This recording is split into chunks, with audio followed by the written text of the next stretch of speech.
परिपूर्णानंद कृष्ण कन्हैया परिपूर्णानंद कृष्ण कन्हैया परिपूर्णानंद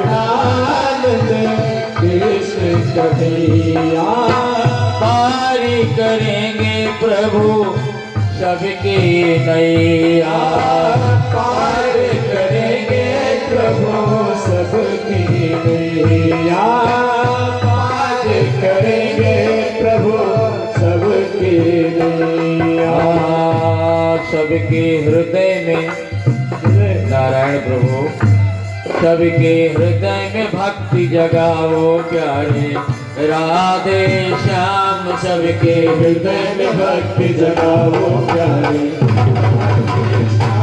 सबके हृदय में भक्ति जगाओ प्यारे राधे श्याम श्री राम जय राम जय जय राम जय राम जय राम जय जय राम जय राम जय जय राम जय राम जय राम जय जय राम नमः शिवाय ओम नमः शिवाय नमः शिवाय ओम नमः शिवाय नमः शिवाय ओम नमः शिवाय नमः शिवाय ओम नमः शिवाय ओम नमो भगवते वासुदेवाय ओम नमो भगवते वासुदेवाय ओम नमो भगवते वासुदेवाय ओम नमो भगवते वासुदेवाय श्री राम जय राम जय विघ्न हरण हनुमान श्री राम जय राम जय विघ्न हरण हनुमान हरे राम राम राम हरे हरे हरे राम हरे राम राम हरे हरे हरे कृष्ण कृष्ण कृष्ण हरे हरे हरे कृष्ण कृष्ण कृष्ण हरे हरे हरे कृष्ण कृष्ण कृष्ण हरे हरे हरे कृष्ण कृष्ण कृष्ण हरे हरे सीताराम सीताराम राधे श्याम सीताराम सीताराम राधे श्याम श्री राम जय राम जय जय राम जय जय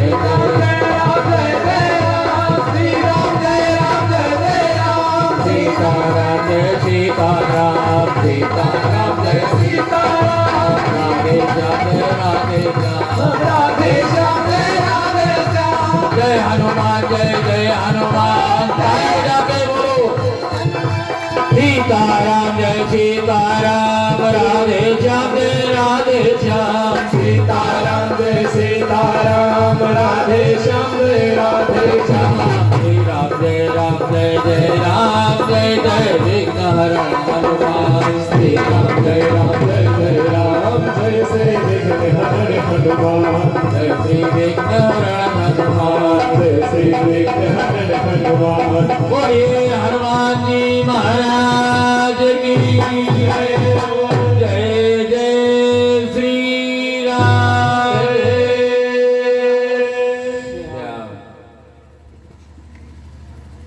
किसी फोर्स में जाइए आप या फोर्स वालों से पूछिए फोर्स का कोई रंगरूप सिपाही कहीं युद्ध की चल रहा है और वह जब अपनी बचत चाहता है तो क्या करता है दोनों हाथ उठा देता है क्यों सरेंडर हम भी भगवान के पास जब जाते हैं तो दोनों हाथ उठा करके और साष्टांग दंडवत करते हैं साष्टांग माने अष्टांग दो हाथ मस्तक 3 नासिका 4 बाईं आंख 5 दाहिना 6 उदर 7 और ये पैर के जो दोनों पंजे हैं 8 इसी को अष्टांग प्रणाम कहते हैं। कहा जाता है कि नमः सर्वहितार्थाय प्रभु के पास जाओ तब हम बता रहे हैं चर्चा इस पर कर रहे हैं कि आप लोगों ने कुछ लोगों ने हाथ नहीं उठाया कि भगवान शरणागति है हमारी इसलिए आप ध्यान दो नमः सर्वहितार्थाय जगदाधार हेतवे साष्टांगो हि प्रणामस्ति प्रयत्नेन मया कृता। भगवान के दरबार में जाओ तो साष्टांग प्रणाम करो। थोड़ा सा इतनी दिक्कत आएगी कि आपके कपड़े गंदे हो जाएंगे, हर जगह मिट्टी लग जाएगी, लेकिन प्रभु की कृपा से इस मिट्टी में ही जन्म लिया है और इस मिट्टी को स्पर्श करते हुए ही हम प्रभु की आराधना करें तो अपना परम सौभाग्य है, कल्याण है। कल कथा पद्म पुराण के माध्यम से भागवत महात्म्य की चल रही थी, जिसमें बताया शनक, शनंदन, शनत कुमार और सनातन बताया। कहा ये मानवाः पाप कृतस्तु सर्वदा सदा दुराचार रता विमार्गाः। कैसे मनुष्य है, कैसे प्राणी है? क्रोधाग्निदग्धाः कुटिलाश्च कामिनः सप्ताह यज्ञेन। इतने विकार दूर हो सकते हैं। कौन कौन? क्रोध। क्रोध अपने आप में खुद ही जल करके भस्म हो सकता है। कुटिलता आपके हृदय की समाप्त हो सकती है। जो काम का संचार आपके हृदय में है या समाप्त हो सकता है। दुराचार सदाचार की स्थिति में परिवर्तित हो सकता है। अगर आप सप्ताह के इस यज्ञ में, ज्ञानी महायज्ञ में पूर्ण आस्था के साथ समर्पित हो जाए तब सप्ताह यज्ञ कलौ पुनन्ति ते। एक कथा बताई गई, कल चर्चा चल रही थी। तुंगभद्रा नदी के किनारे एक पंडित जी थे, बहुत साल्ट में। उनका नाम था आत्मदेव। ये हमारे हृदय में जो इस शरीर में विराजमान है, ये क्या है? आत्मदेव।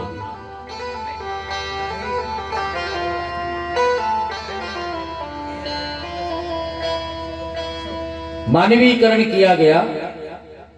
सभी वेदों में पारंगत थे आत्मदेव जी महाराज। धर्म पत्नी दुष्ट हृदय की थी। पति सुंदर हो, धर्म पत्नी अगर कुटिल मिल जाए तो प्राणी की सुंदर गृहस्थी में ऐसी चिनगारी रूपी आग लग जाती है कि सारी गृहस्थी समाप्त हो जाती है।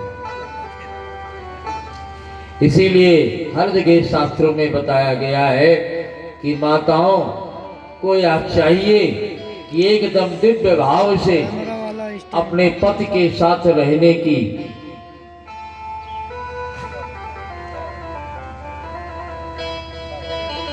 व्यवस्था सुंदर ढंग से बनाते हुए जीवन व्यतीत करें। धर्म पत्नी बड़ी दुष्ट थी। हाँ, तो एक संकेत करा उधर। लोक वार्ता रता क्रूरा प्रायशो बहुजल्पिका शूरा च गृह कृत्येषु कृपणा कलह प्रिया। धर्मपत्नी बड़ी गड़बड़ थी। भगवान ब्रह्मा जी ने जब नारी को बनाया ना, तो कहा देखो भाई, ऐसा है कि मैंने नारी का निर्माण तो कर दिया आपकी गृहस्थी चलाने के लिए, लेकिन हम तुम्हारे मन की बात जान सकते हैं, लेकिन नारी के हृदय की बात नहीं। विधियो न नार हृदय गति जानी। तो गया प्रसाद आप कैसे जान पाओगे? हाँ, ब्रह्मा जी भी नारी के हृदय की बात को नहीं जानते, लेकिन फिर भी इनका स्थान पूजनीय है। यत्र नार्यस्तु पूज्यन्ते रमन्ते तत्र देवता। जहां नारी की पूजा होती है वहां देवता रमण करते हैं। हमारे यहाँ जितने भी महाराज लोग हैं, पंडित जी लोग हैं, वह सब पहले पूजा कराते हैं तो नारी की, बाद में पुरुष की। देवताओं में भी देवियों की, उसके बाद में देवताओं की। लक्ष्मी नारायणाभ्याम नमः। शंकर जी का नाम बाद में है, उमा जी का पहले है, उमा महेश्वराभ्याम नमः। तो इनकी पूजा पहले। हमारा यहाँ कर्तव्य है कि हम इनकी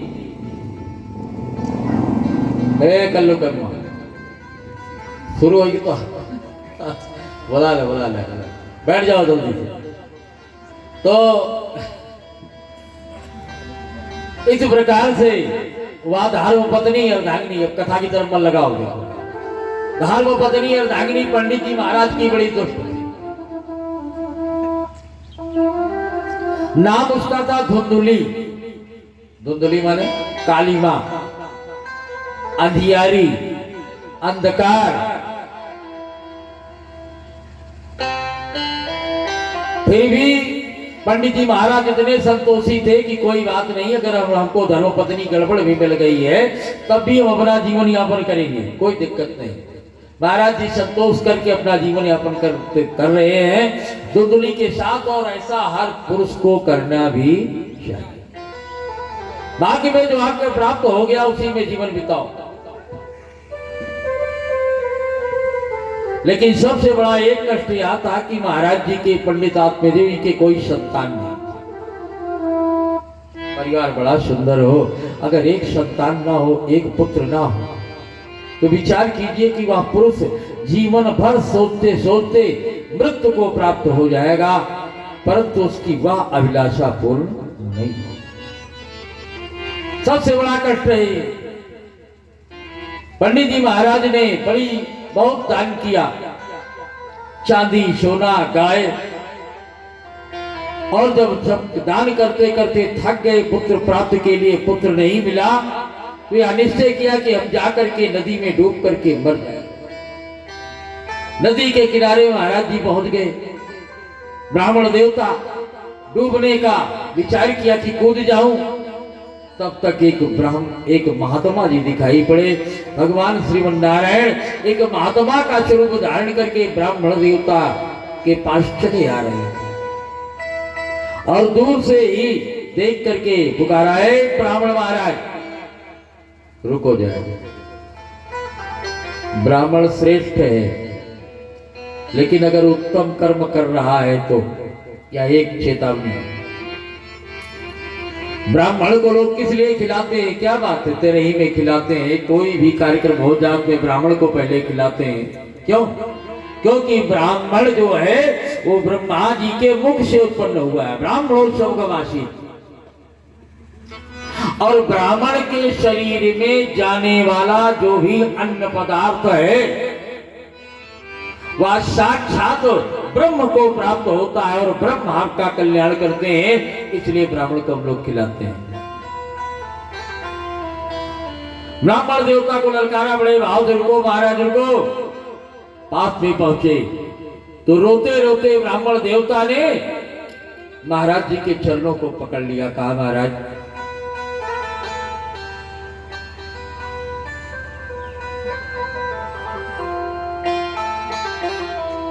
कथम रोदिति विप्रत्वम काते चिंता बलीयसी। ब्राह्मण देवता क्या बोल रहे हो? क्या बात? बदत्वम सत्वरम मह्यम स्वस्य दुःखस्य कारणम। अपने दुख का कारण बताओ, रो क्यों रहे हो? क्या बात है? ब्राह्मण देवता ने हाथ जोड़ा, कहा महाराज पाल लेते या मया धेनु शाबंध्या सर्वथा भवेत। गाय पाली, उसके भी कोई बच्चा नहीं हुआ। यो मया रोपितो वृक्षः शोभि बंध्यत्वमाश्रयेत।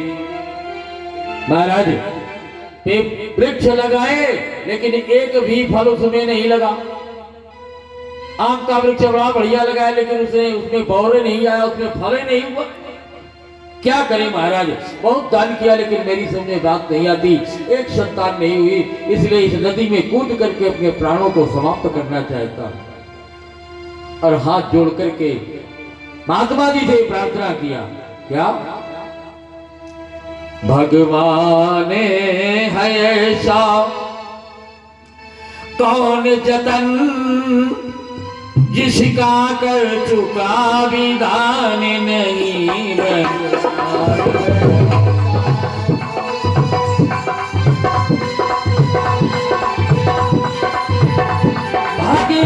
भगवान है ऐसा कौन जतन जिसका कर चुका विधान नहीं। दान किए प्राणी अपने जीवन में संतान के लिए कोई कसर छोड़ता नहीं। सब दान किए सब पुण्य किए पर हुई एक संतान नहीं।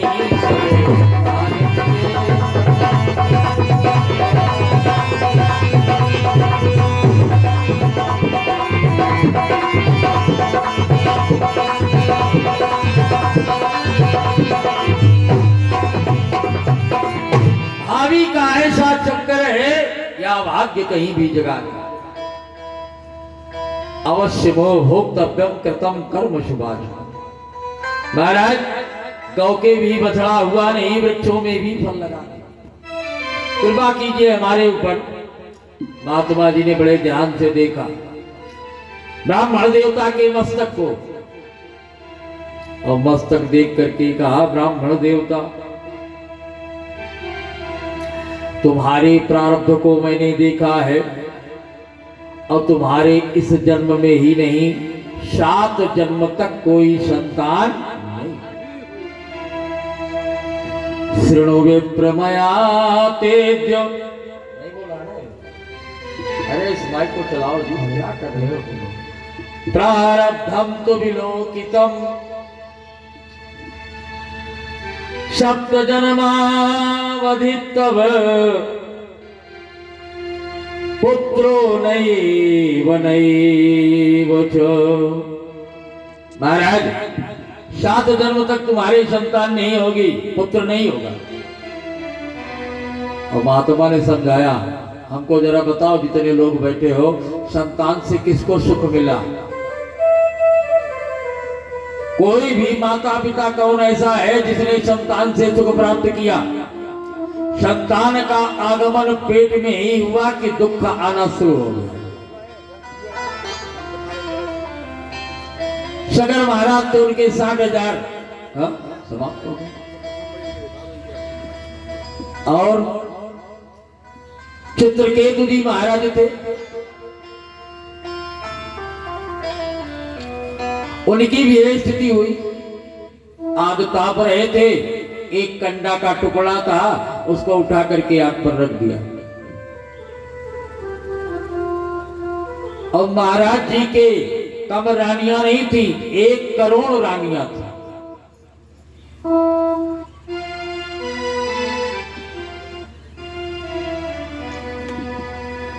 संतान के लिए परेशान थे। नारद जी का आगमन हो गया। नारद जी से कहा, महाराज मुझे संतान चाहिए। नारद जी ने कहा, ठीक है, जाओ संतान, ये फल ले लो, धर्मपत्नी को खिला दो। धर्मपत्नी को जाकर के खिलाया चित्रकेतु जी महाराज ने। लेकिन 1 करोड़ रानियां थी तो एक एक तो खिलाया जा सकता है, 99 लाख 99,000 क्यों 999 एक एक तो खिला सकते थे महाराज। उसी को जाकर के खिला दिया और नारायण की एक ऐसी कृपा हुई कि बड़ा बड़ी दिव्य संतानिक प्राप्त हो गया। बोलिए श्री नारद जी महाराज की जय राम। अब तो भैया संतान हुई, बड़ा उछो बधाव हुआ, लेकिन जो और रानियां थी उनमें आपस में सौतिया डा होने लगा, क्योंकि जिस रानी ने जन्म दिया था पुत्र को, उसको राजा ज्यादा मानने लगे और सबको मानने में कमी कर दिया। तो सारी रानियों ने कहा कि ऐसा कुछ किया जाए कि महाराज सबको बराबर माने। कहा फिर एक ही उपाय है कि जिस बालक ने जन्म लिया है कुछ ऐसा करो मर जाए। तो सभी रानियों ने मिल करके और उस बच्चे को ही जहर दे दिया, मर गया। अब मर गया तो फिर महाराज पुत्र पुत्र चिल्लाने लगे। नारद जी महाराज आए, कहा देखो भाई मैंने तो बताया था कि संतान ठीक नहीं है, लेकिन आपने जबरदस्ती किया, अब हम क्या करें बताओ। कहा महाराज कुछ भी हो लेकिन मुझे संतान चाहिए।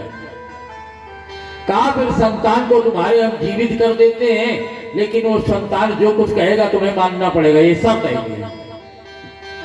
कहा ठीक। नारद जी ने जीवित कर दिया मंत्र पढ़ के।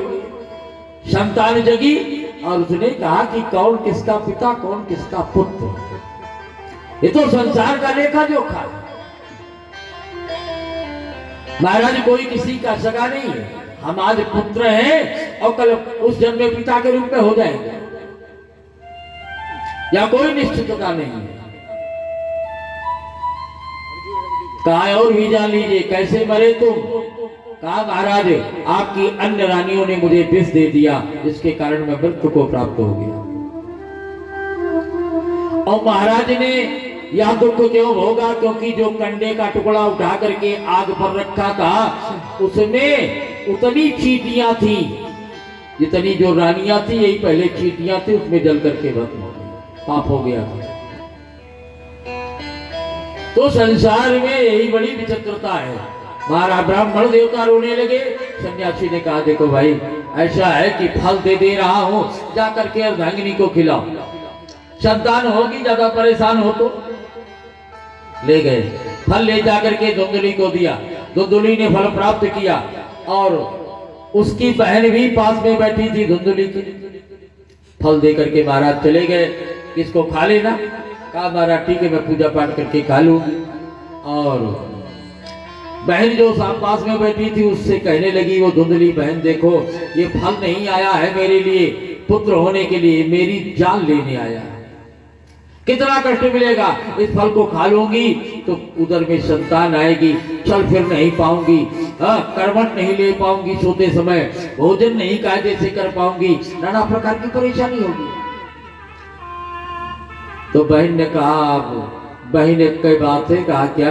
कहा ये फल भी महाराज दे गए हैं और कुछ नारायण की ऐसी कृपा है कि उसी समय से हमारे उधर में गर्भ भी है, अगर आप चाहो तो समाधान निकल सकता है। कहा क्या। कहा हम कुछ समय से बुला लेना, मैं चली जा रही हूं और तुम अंतिम वाली कोठरी में रहना,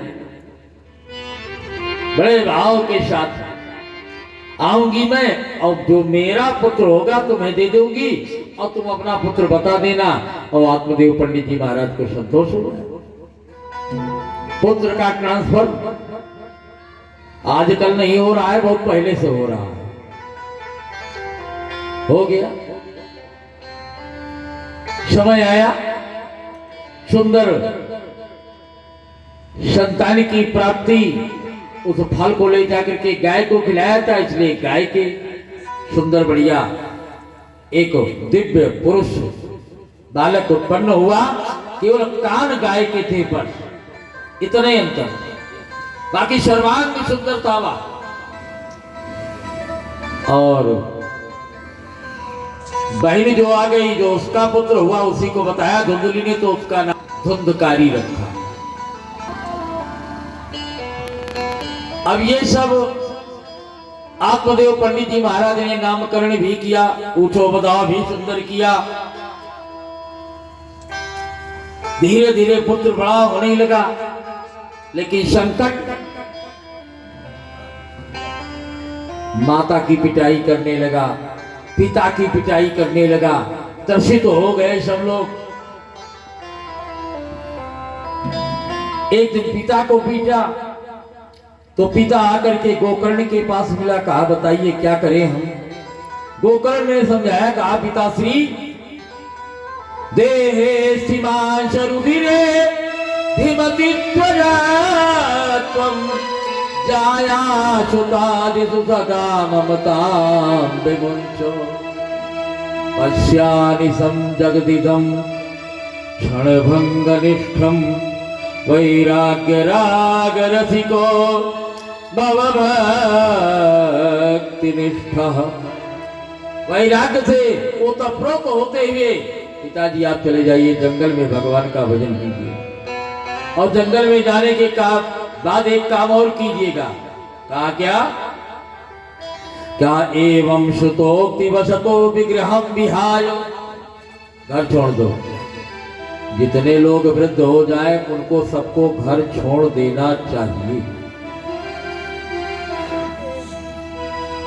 और अगर नहीं छोड़ते हो तो बाहर वाली ट्यूबवेल आपको मिल ही जाएगी। अंत में परिवार बढ़ेगा तो ट्यूबवेल में पहुंचा देंगे, वहीं भोजन पहुंच जाएगा।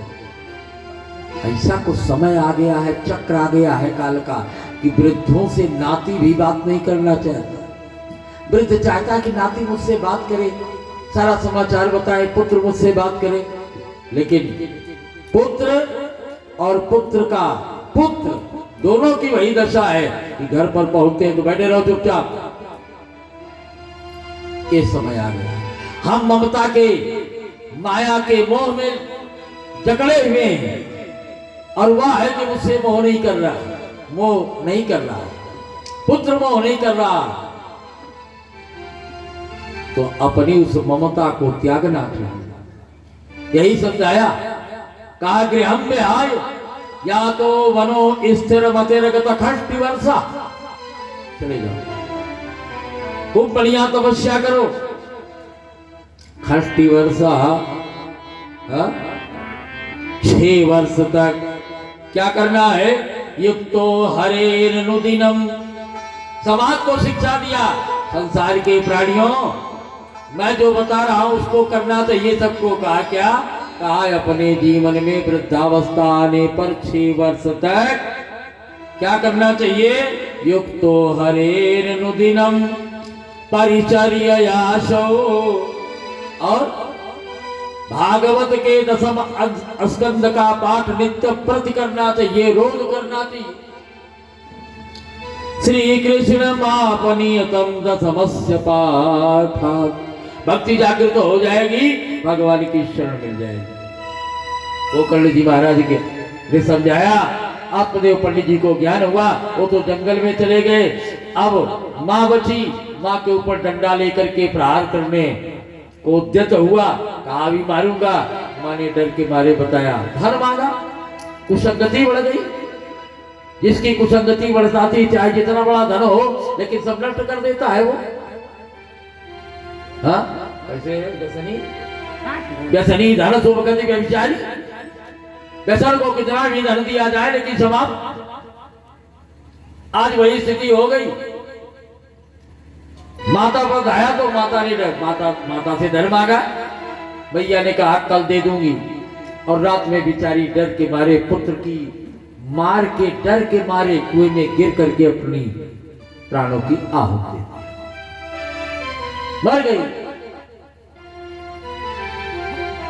मां भी मतलब समाप्त हो गई, पिता भी जंगल में चला गया, तो और स्वतंत्र हो गया धुंधकारी। 5 गणिकाओं से उसका संबंध बन गया। गणिका माने वेश्या, रंडी, बाबू साहब लोग है ना, इनके यहां पहले बारात में खूब जाती थी, अब तो नहीं जानते हैं। क्यों? लक्ष्मण। हाँ बंद हो गई ना, बंद हो गई, बता रहे हैं। वेश्या, वेश्या सारे घर को बर्बाद कर देती है। अच्छे कर्मों के करने से घर में प्रकाश हो जाता है। अच्छे कर्मों के करने से घर में प्रकाश हो जाता है। कर्मों को करने से घर में प्रकाश हो जाता है। अच्छे कर्मों के करने से घर में प्रकाश हो जाता है। और पर नारी को दृष्टि लगाने से कुल का विनाश हो जाता है। नारी